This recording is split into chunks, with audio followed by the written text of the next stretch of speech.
sejahtera untuk kita semua dan selamat pagi.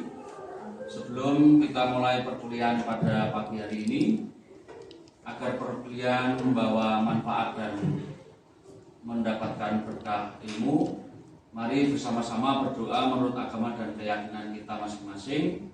Berdoa dipersilakan.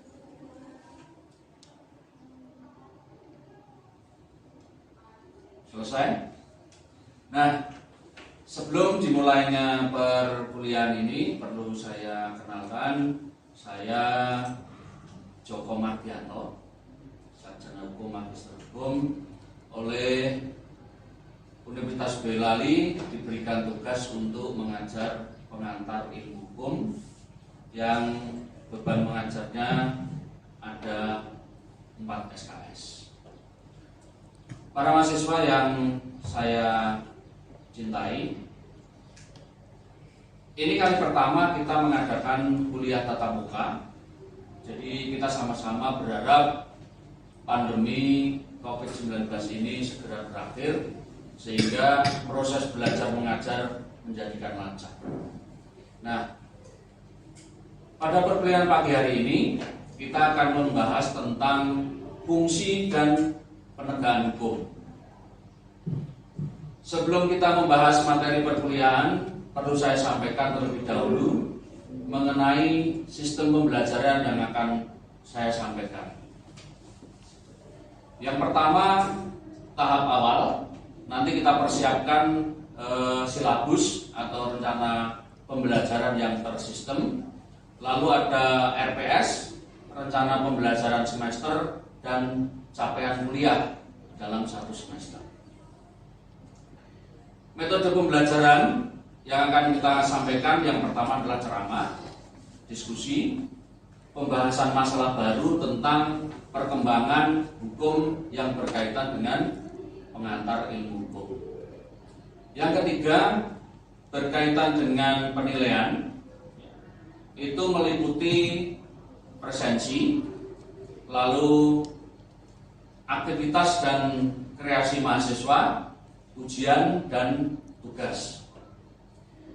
Di samping itu mahasiswa ini diwajibkan untuk membuat kontrak kuliah, yaitu dengan mengisi formulir atau blanko yang memang sudah ditetapkan atau dibuat oleh Universitas Boyolali. Dan ini nanti silahkan untuk mengambil blanko atau formulir itu melalui administrasi yang ada di Fakultas Hukum. Apa yang saya sampaikan bisa dipahami? Bisa. Ada yang perlu ditanyakan dulu? Ya. Kalau sudah jelas, kita lanjutkan dan kita mulai perkuliahan di pagi hari ini. Jadi tadi saya sampaikan bahwa saya mengajar pengantar ilmu hukum. Nah, apa yang dimaksud dengan pengantar ilmu hukum? Jadi pengantar ilmu hukum itu banyak identik atau disingkat dengan PIH. Pengantar ilmu hukum itu merupakan pengetahuan dasar dan sarana dalam mempelajari ilmu hukum lanjutan. Jadi nanti ketika di semester berikutnya ketemu yang namanya pengantar hukum Indonesia, ada hukum tata negara, hukum lingkungan, dan sebagainya. Itu dimulai dari dasar pembelajaran kita di pengantar ilmu hukum. Jadi ilmu lanjutannya seperti itu. Nah, pada pembahasan tentang fungsi dan penegakan hukum, ada beberapa hal yang nanti kita pelajari. Di antaranya berkaitan dengan pendapat ahli, fungsi hukum sebagai sarana kontrol, lalu fungsi hukum sebagai sarana perekayasa sosial atau mengubah masyarakat, lalu fungsi hukum sebagai penyelesaian konflik, di samping penegakan hukum dan prinsip faktor yang berfungsi untuk penegakan hukum. Nah, kalau kita melihat yang namanya fungsi hukum itu terdiri dari 2 suku kata. Yang pertama adalah fungsi dan hukum. Nah, kalau fungsi itu menurut pengertiannya identik dengan kegunaan atau peran. Sehingga dalam mempelajari fungsi hukum ini artinya mempelajari tentang kegunaan atau peran hukum itu sendiri. Nah, lalu suku kata berikutnya adalah hukum. Apa yang disebut dengan hukum? Kan di pelajaran-pelajaran sebelumnya sudah kita sampaikan. Kira-kira apa yang dimaksud dengan hukum? Apakah masih ada yang ingat? Monggo. Ya, apa Mbak? Aturan yang harus ditaati. Aturan yang harus ditaati. Mungkin ada yang lain yang ingin menyampaikan? Ya. Aturan yang harus ditaati yang dibuat oleh badan yang berwenang untuk membuat hukum. Oke. Mungkin yang lain ada yang ingin memberikan pengertian? Ya. Hukum adalah peraturan berupa norma dan sanksi yang dibuat dengan tujuan untuk mengatur tingkah laku manusia, menjaga ketertiban, keadilan, dan mencegah terjadinya kekacauan. Ya. Jadi dari tiga-tiganya yang memberikan pendapat tadi itu semuanya benar. Karena kalau kita melihat yang namanya konsep arti hukum itu belum ada yang dibuat satu standar baku. Artinya hukum itu bisa diterjemahkan apa saja, asalkan dari aturan itu harus memiliki prinsip hukum itu sendiri. Yang pertama, hukum itu adalah aturan. Jadi tadi disampaikan Mbak siapa? Siska. Mbak Siska. Jadi aturan itu adalah hukum itu adalah aturan. Lalu dibuat oleh pejabat yang berwenang. Contohnya undang-undang. Undang-undang itu dibuat oleh siapa? Presiden dan DPR. Kalau itu di Indonesia. Nah, termasuk pejabat lain yang memang diberikan kewenangan untuk membuat satu hukum. Jadi ada lembaga-lembaga lain yang memang diberikan kewenangan untuk itu. Nah, isi daripada hukum yang dimaksud itu harus berupa perintah dan larangan. Tuh. Jadi dalam aturan hukum itu dipastikan di dalamnya berisikan tentang perintah dan larangan. Nah, ketika seseorang itu melakukan satu penyimpangan atau pelanggaran akan mendapatkan apa? Mendapatkan sanksi. Sanksi itu bentuknya bisa pemidanaan, membayar denda, mendapatkan ganti rugi dan sebagainya. Nah, kalau kita memahami apa yang sudah kita pelajari tadi, kita akan menyimpulkan bahwa hukum itu sangat dibutuhkan. Jadi semua perilaku manusia hidup di bumi ini semuanya tidak lepas dari yang namanya hukum. Coba kita lihat fase kehidupan manusia. Ketika dalam kandungan, yang namanya janin itu pun di Indonesia sudah dilindungi. Kalau kita melihat di Undang-Undang Perlindungan Anak, yang termasuk anak itu juga anak ataupun janin yang masih ada dalam kandungan, itu termasuk anak. Itu fase ketika masih dalam kandungan. Nah, ketika lahir disebut dengan anak, ini juga sudah diatur. Aturannya apa? Kaitannya dengan administrasi kependudukan, ada akte kelahiran, lalu ada bagaimana anak itu bisa sehat, baik, lalu ditegakkannya hak asasi untuk kehidupan anak. Nah, itu sudah diatur di sana. Itu baru fase yang kedua berkaitan dengan kelahiran. Nah, setelah remaja, kalau saudara termasuk remaja atau dewasa? Dewasa. Nah, artinya fase remaja ini ada yang sekolah, baik itu tingkatan SMP, SMA, SLTP, SLTA. ini juga diatur. Aturannya di mana? Kaitannya dengan remaja yang sekolah. Ini juga ada undang-undang berkaitan dengan kependidikan. Artinya fase itu diatur.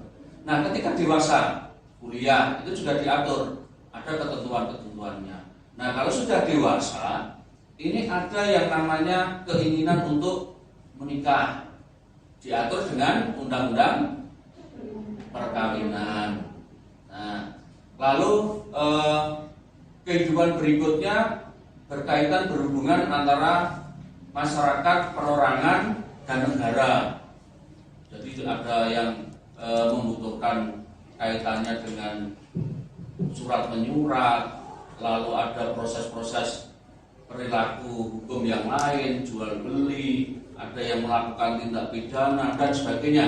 Nah, ini ada aturan yang mengatur tentang apa yang dilakukan oleh manusia dari fase yang satu dengan yang lain. Nah, bahkan berkaitan dengan orang yang sudah tua, itu juga diatur oleh yang namanya hukum. Orang yang sudah tua meninggal dunia tidak berhenti hanya dengan meninggal dunia saja, tapi perlu, ataupun di Indonesia itu masih ada perlindungan. Perlindungannya apa? Diberi surat keterangan atau akte kematian. Tidak hanya sampai di situ. Hukum mengaturnya tidak ada sampai di situ. Ketika seseorang yang sudah meninggal meninggalkan harta, kekayaan yang bermacam-macam, bisa uang, bisa tanah, bahkan yang namanya hutang, itu pun juga dianggap sebagai harta. Itu pun harus diurus. Ada kaitannya dengan warisan. Kalau orang Islam ada undang-undang yang mengatur tentang hak waris. Nah, jadi itu. Nah, semuanya ada kaitannya dengan hukum. Jadi yang namanya orang hidup di dunia tidak lepas dengan yang namanya hukum. Nah, sekarang materi yang akan kita sampaikan berkaitan dengan fungsi hukum. Apa sih fungsi dari hukum? Nah, sebelum kita membahas tentang fungsi dari hukum, kita akan melihat pendapat-pendapat atau tokoh-tokoh yang memberikan pengertian ataupun pendapat atau definisi tentang fungsi hukum. Yang pertama, Roni Hadidjosmito.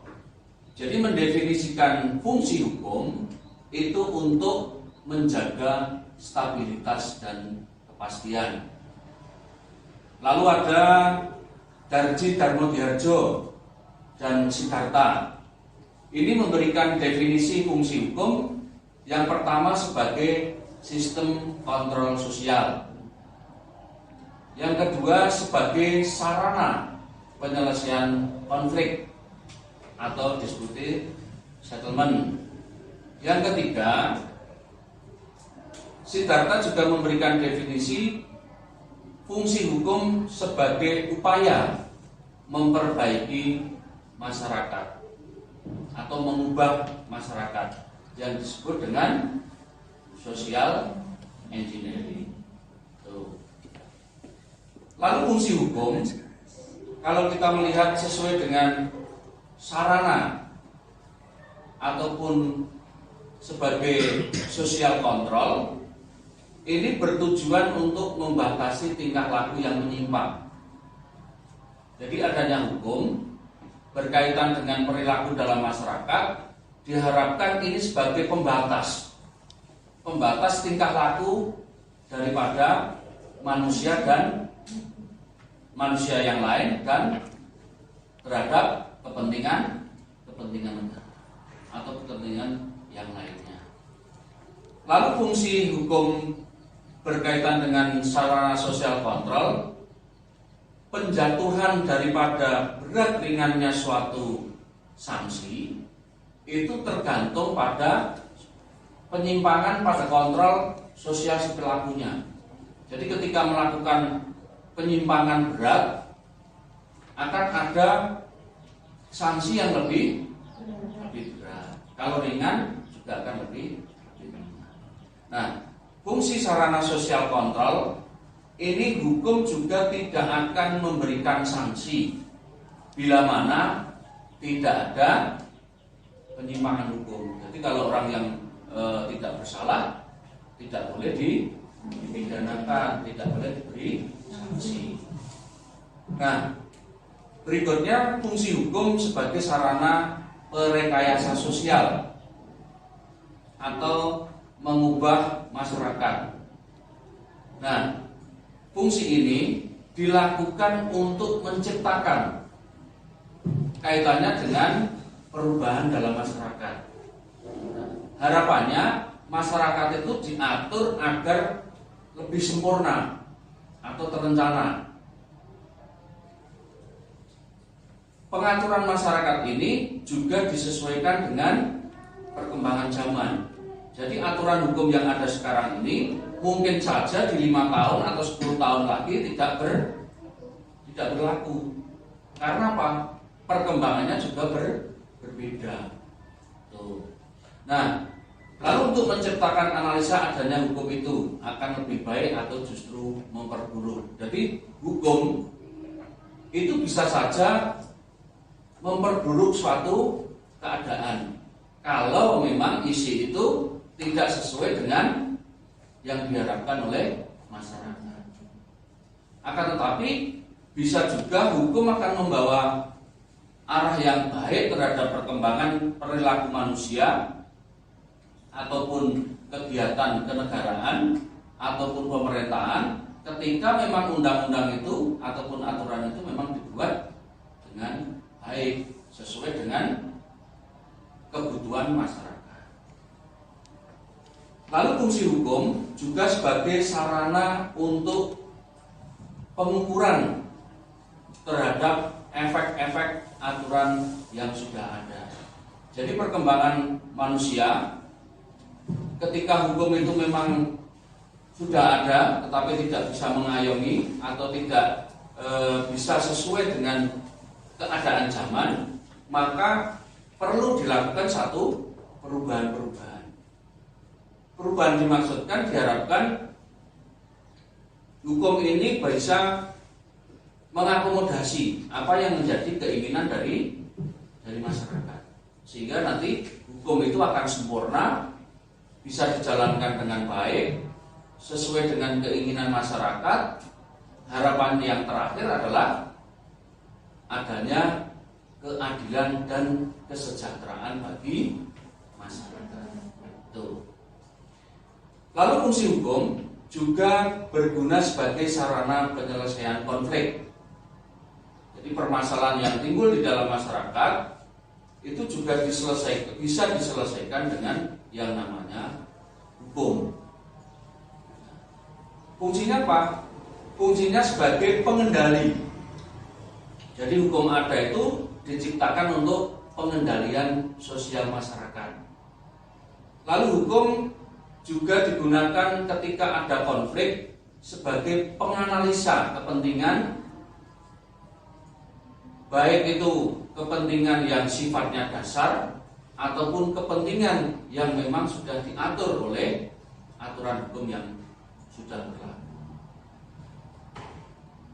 Berikutnya fungsi hukum juga berguna sebagai sarana mencapai satu keadilan dalam masyarakat. Mungkin dari situ ada yang ditanyakan dulu? Ada? Belum ada, Ge? Oke. Kalau belum ada, kita lanjutkan.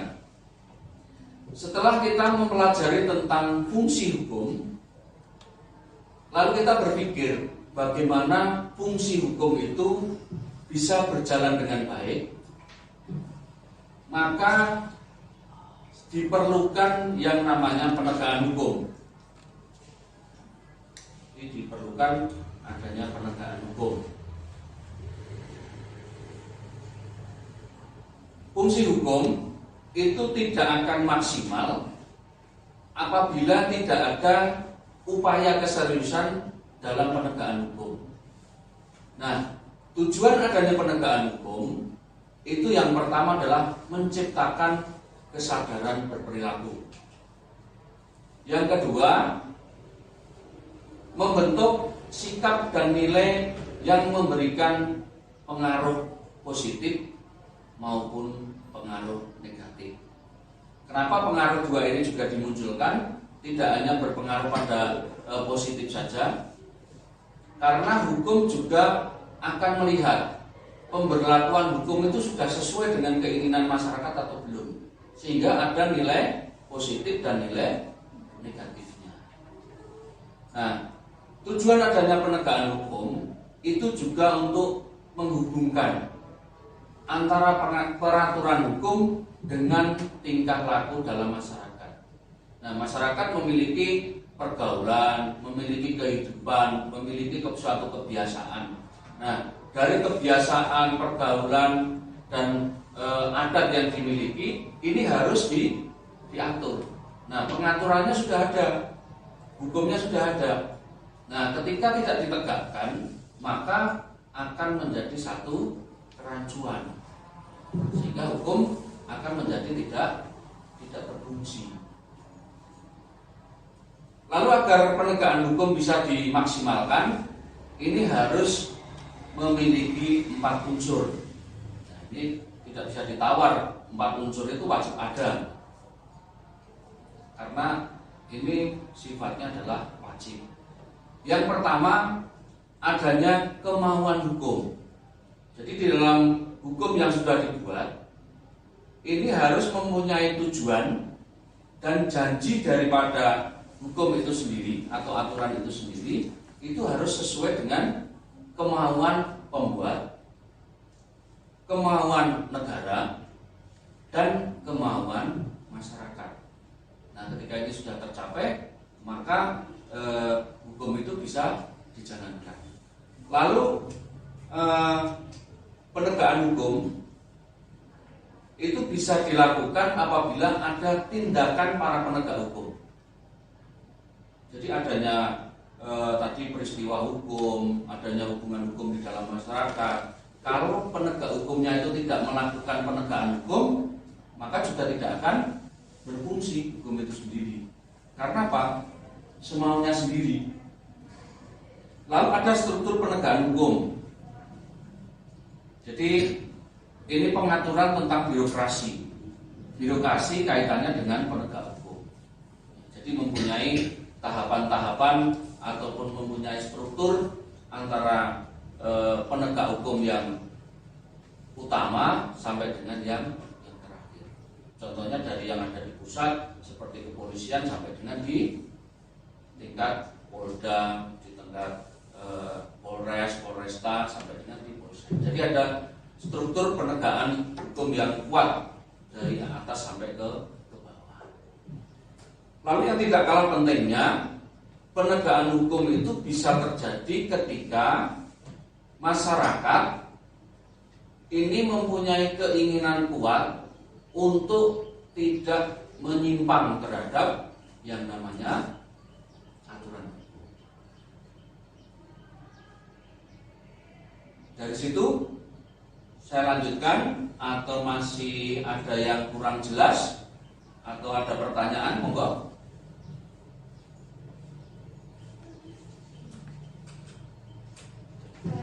Di dalam hukum itu adakah perbedaan antara adil dengan keadilan? Ya. Jadi adil itu adalah dasar. Jadi capaian dari satu tujuan penegakan hukum itu mencapai sesuatu yang adil. Nah, berkaitan dengan keadilan, ini adalah sifat. Bagaimana proses hukum ini bisa dijalankan, bagaimana fungsi daripada hukum itu bisa dijalankan agar tercapai suatu tujuan. Nah, tujuannya adalah satu keadilan yang sempurna. Harapannya seperti itu. Semua pelaksanaan hukum, penegakan hukum tujuannya untuk mencapai satu keadilan. Bisa dipahami? Bisa. Ada yang lain? Kalau tidak ada, kita lanjutkan ya. Nah, Sedangkan hukum ketika tidak dapat berfungsi, ini dapat dikarenakan munculnya suatu hambatan-hambatan. Nah, apa yang bisa menghambat fungsi hukum itu tidak terlaksana? Ada yang tahu enggak? Ya, kalau belum ada yang tahu. Yang pertama berkaitan dengan kekeliruan dalam menafsirkan hukum. Nah, kita melihat kalau di dalam undang-undang, kita contohkan undang-undang yang ada di Indonesia, ada penjelasan. Nah, itu artinya agar hukum yang sudah ada atau ketentuan aturan yang sudah ada ini jangan ada multi penafsiran. Jadi harus satu arti. Itu makanya jangan sampai ada kekeliruan dalam penafsiran hukum agar tidak menghambat proses fungsi hukum. Lalu ada kekurangan dan kemampuan untuk mempertahankan hukum itu sendiri, jadi tidak konsisten. Lalu ada keinginan dan kekuasaan. Jadi yang namanya kekuasaan itu pun juga akan menghambat daripada pelaksanaan penegakan hukum. Karena apa? Dengan hukum yang ada dimungkinkan hukum itu akan disimpang. Karena apa? Karena seseorang yang akan melakukan penyimpangan ini merasa berkuasa. Nah, sehingga timbul satu hambatan. Lalu ada pemanfaatan pekerjaan untuk tujuan pribadi. Jadi pelaksanaan penegakan hukum itu hanya didasarkan pada kepentingan pribadi. Itu juga nanti akan menghambat yang namanya proses penegakan hukum. Lalu bagaimana agar fungsi hukum itu dapat berjalan dengan lancar? Maka harus terpenuhi pula 4 faktor prinsip yang tadi menghambat. 4 itu menghambat, sekarang 4 yang harus dilaksanakan. Yang pertama adalah faktor hukumnya sendiri. Jadi ketika hukum itu sudah dibuat dengan baik, dibuat sesuai dengan harapan dari pembuat, negara, pemerintah, serta masyarakat, itu dianggap sudah baik.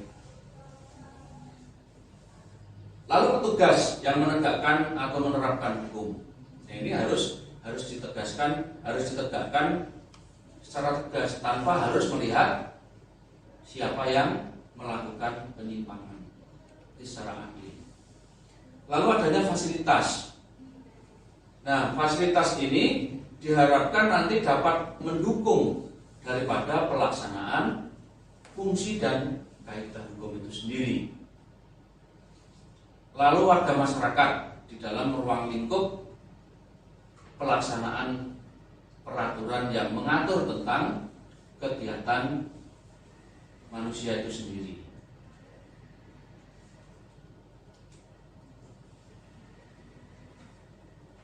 Nah, saya kira itu yang dapat saya sampaikan terhadap perkuliahan pada pagi hari ini. Mungkin sebelum saya tutup, ada yang bertanya? Tidak ada? Nah, demikian perkuliahan pada pagi hari ini telah kita sampaikan, dan semoga walaupun hanya sedikit bisa bermanfaat untuk kita semua. Sebelum kita akhiri pada perkuliahan pagi hari ini, kita kembali berdoa bersama-sama agar kita diberikan satu keselamatan sampai di rumah dengan baik. Berdoa dimulai.